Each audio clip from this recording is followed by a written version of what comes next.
Hello बच्चों, चलिए प्रश्न पढ़ते हैं। सही वक्तव्य को चुनें। पहला विकल्प दिया गया है, किसी समय अंतराल में किसी कण की औसत चाल कभी भी इसी अंतराल में उसके औसत वेग के परिमाण से कम नहीं होती। दूसरा दिया गया है, एक कण की गति ऐसा हो सकता है कि मापांक dv सदिश बटे dt जीरो के बराबर नहीं है, पर v सदिश का मापांक dt बराबर जीरो है। तीसरा दिया गया है, एक समय अंतराल में किसी कण का औसत वेग शून्य है, ऐसा नहीं हो सकता कि उस अंतराल में किसी भी उस का वेग शून्य न हो। चौथा विकल्प दिया गया है, एक समय अंतराल में सरल रेखा पर चलते एक कण का औसत वेग शून्य है, ऐसा हो सकता है कि उस अंतराल में किसी भी समय पर उसका वेग शून्य न हो। अनंत त्वरण की कल्पना न करें।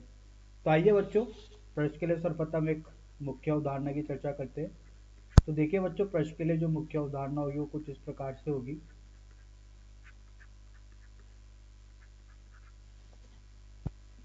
कि बच्चों, अगर कोई भी वस्तु अगर गतिशील अवस्था में है, ठीक है, तो गतिशील अवस्था में बच्चों जो यहाँ पर दूरी होती है वो हमेशा ज्यादा या बराबर होगी किसके? विस्थापन के।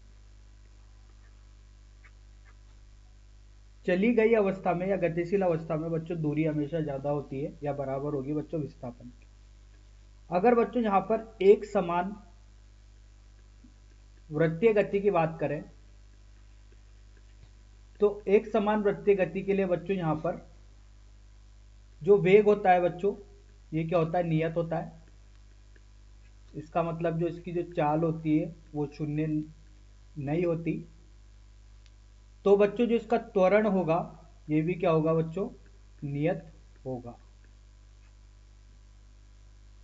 अब देखिए बच्चों, यहां से एक और देख लेते हैं कि अगर अगर किसी भी गति के दौरान दूरी हमेशा विस्थापन से ज्यादा होती है तो जो औसत चाल होगी चली गई दूरी के लिए हमेशा ज्यादा होगी किससे? औसत वेग से।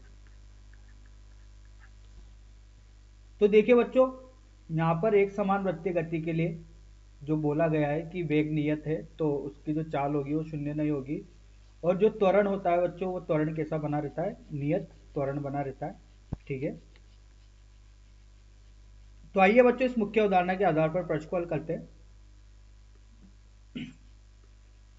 तो देखिए बच्चों, यहां से पहला वक्तव्य लेते हैं जिसमें बोला गया है, समझते हैं इसको, किसी समय अंतराल में किसी कण की औसत चाल कभी भी इस अंतराल में औसत वेग के परिमाण से कम नहीं हो सकती।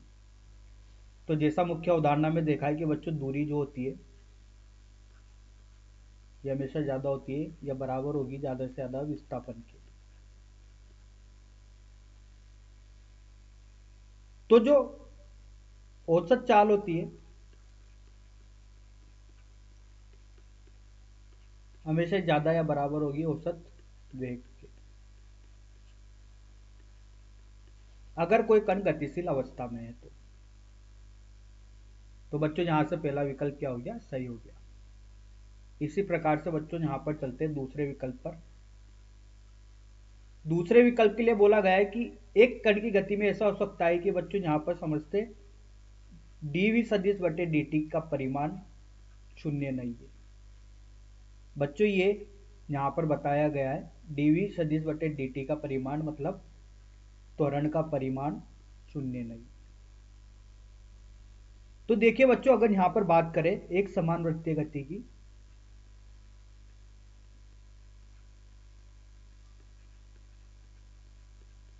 एक समान वृत्तीय गति में क्या होता है बच्चों? एक समान वृत्तीय गति के लिए बच्चों यहां पर इधर की तरफ लिखते हैं मापांक dv सदिश बटे dt, जो कि बच्चों त्वरण को प्रदर्शित करता है, ये किसके बराबर होगा? ओमेगा वर्ग आर के। और ये शून्य नहीं होगा। ठीक है, यहां पर बोला गया है कि ये शून्य नहीं है, पर d बटे dt जिसका वेग के परिमाण की बात की गई है तो ये शून्य। तो बच्चों यहां पर इसका मतलब ये होता है कि जो यहां पर वेग का परिमाण है वो कैसा है? नियत है। तो देखिए बच्चों, एक समान गति की बात करें तो वेग तो नियत बना रहता है, ठीक है। तो अगर उसका वेग नियत है तो हो सकता है कि उसकी जो चाल हो वो भी नियत हो, एक समान चाल से वो क्या कर रहा है, गति कर रहा है, ठीक है। तो उसका जो त्वरण होगा बच्चों, क्या वह त्वरण शून्य होगा। यहां पर बोला गया है मापांक dv सदिश बटे dt इज नॉट जीरो। तो एक समान वृत्तीय गति में बच्चों एक त्वरण तो हमेशा लगता ही लगता है, वो होता है बच्चों यहाँ पर उसके केंद्र की ओर लगने वाला अभिकेंद्रीय त्वरण। तो वो भी क्या है, शून्य नहीं। तो ये विकल्प भी क्या हो गया बच्चों, सही हो गया। तीसरे विकल्प पर चलते हैं बच्चों। एक समय अंतराल में किसी कण का औसत वेग शून्य है, ठीक है। औसत वेग शून्य है, ऐसा हो सकता है कि उस समय अंतराल में किसी भी समय उस का वेग शून्य न हो। तो देखिए बच्चों, यहां पर समझते हैं तीसरे विकल्प को। औसत वेग शून्य है, एक समय अंतराल की बात की गई है। तो देखिए बच्चों, अगर औसत वेग शून्य है तो ऐसा कोई जरूरी नहीं है कि ताक्षणिक